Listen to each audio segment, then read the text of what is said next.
আসসালামু আলাইকুম। দর্শক শ্রোতা মণ্ডলী, বন্ধুগণ, দেশবাসী, আমি আপনাকেই বলছি, স্বামী ভালো লাগছে না তো? আপনাকে স্ত্রী ভালো লাগছে না তো? এটাই হচ্ছে শয়তানি প্ল্যান।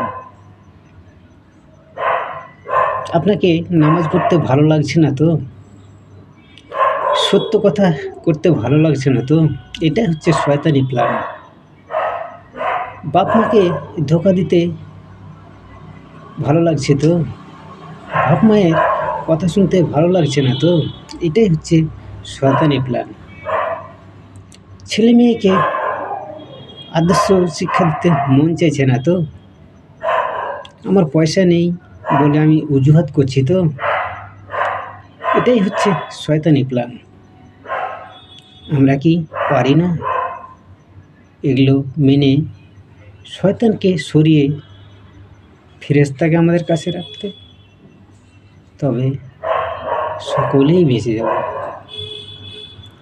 দেখুন না, আজ ও গেছে, কাল ও গেছে, পরশু ও যাবে, কাল যে আমি যাব না, 1 সেকেন্ড পর যে আমি যাব না, কেউ বলতে পারবে না।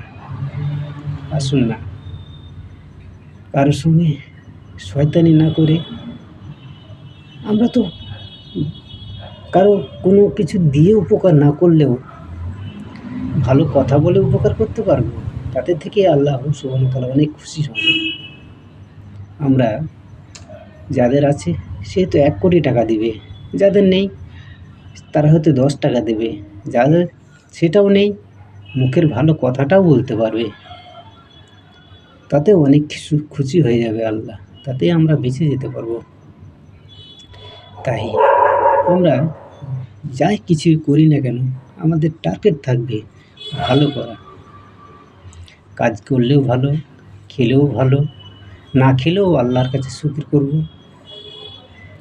যা কিছু করব না কেন এটাই ভাবতে হবে আল্লাহ সুবহানাহু ওয়া তাআলার ইশারাতেই এটা হচ্ছে। অনেক মায়েরা কষ্ট পাচ্ছে, আমাদের খুব অসুবিধে, আমার ছেলে বউ দেখছে না। অনেক স্বামী ভাবছে আমার স্ত্রী আমাকে মানে দুঃখ দিচ্ছে, আমাকে মূল্যায়ন করে না। অনেক স্ত্রী ভাবছে আমার স্বামী আমাকে খেদমত করে না, আমাকে দুঃখ দিচ্ছে। অনেক ছেলে ভাবছে আমার বাবা মা আমার কেয়ার করে না এবং খরচাপাতি দেয় না। অনেক মেয়েরা ভাবছে আমার বাবা আমার খেয়াল রাখে না, খরচাপাতি দেয় না। এরকম সবাই সবারই উপর চেপে আছে, কেউ ফাঁকা নেই।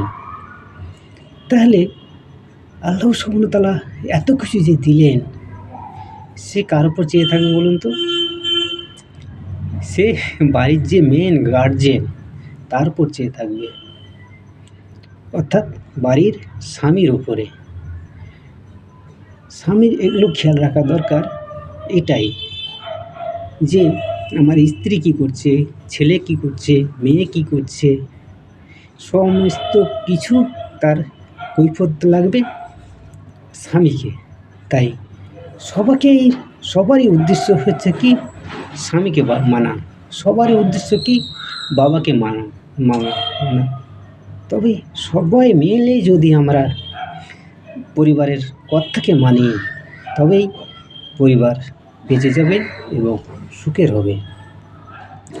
যখনই ওই বাড়ির কর্তা কিচ্ছু বলবে না, তখন স্বামী ঠিকমতো, স্ত্রী ঠিকমতো চলবে না, ছেলে ঠিকমতো চলবে না, মেয়ে ঠিকমতো চলবে না, বাড়ির নাতি-পুতি যারা হবে তারা কেউ ঠিকমতো চলবে না। পুরো সংসারটাই হয়ে যাবে শয়তানের। ফেরেশতা সরে যাবে পাশ থেকে। যখন ফেরেশতা থাকবে না, যে যার সব দিকে ছুটে বেড়াবে, তখন শয়তান ওই বাড়িতে সবাই এসে খাবে, পেচ্ছাপ করবে, পায়খানা করবে, ঘুমাবে, থাকবে, সব মানুষকেই টেনে নেবে। তাই আমরা সেই সময় আমরা সব করতে পারবো, জেনা করতে পারবো, চুরি করতে পারবো, অবিচার করতে পারবো, মিথ্যা কথা বলতে পারবো, উল্টাপাল্টা ব্যবহার করতে পারবো, মারামারি, কাটাকাটি, অত্যাচার, হাই সব করতে পারবো যখন শয়তান থাকবে। তাই আমরা শয়তান সরিয়ে ফেরেশতাকে আমাদের পাশে রাখার চেষ্টা করব। কী করলে আমাদের ফেরেশতা আমাদের পাশে থাকবে, আমাদের সহযোগিতা করতে পারবে এবং আখেরাতে গিয়ে জান্নাতে হিসাব হবে। ফেরেশতা যেটা বলবে সেটাই। ফেরেশতা আমাদের পাশে বসে থাকছে এই কারণে, লিখছে। ভালো বললেও সে লিখছে, খারাপ বললেও সে লিখছে। আমরা যেটাই বলবো সেটাতে আমিন বলবে। ভালো বললেও বলবে আমিন, খারাপ বললেও বলবে আমিন। তাই আমরা ছেলে মেয়েদেরকে যখন আমরা বলবো, ভালো কথা বলবো। ছেলে মেয়েদেরকে আমরা খারাপ কথা বলতে গেলে সেটা ফেরেশতা আমিন বলবে। তাই আমরা চেষ্টা করব ছেলে মেয়েদেরকে যখনই কিছু বলবো ভালো কথা, তাহলে আমাদের ছেলে মেয়েরা ভালো কিছু শিখবে এবং ফেরেশতা সেটাই লিখবে, তাতেই আমরা বেঁচে যাব। আসসালামু আলাইকুম।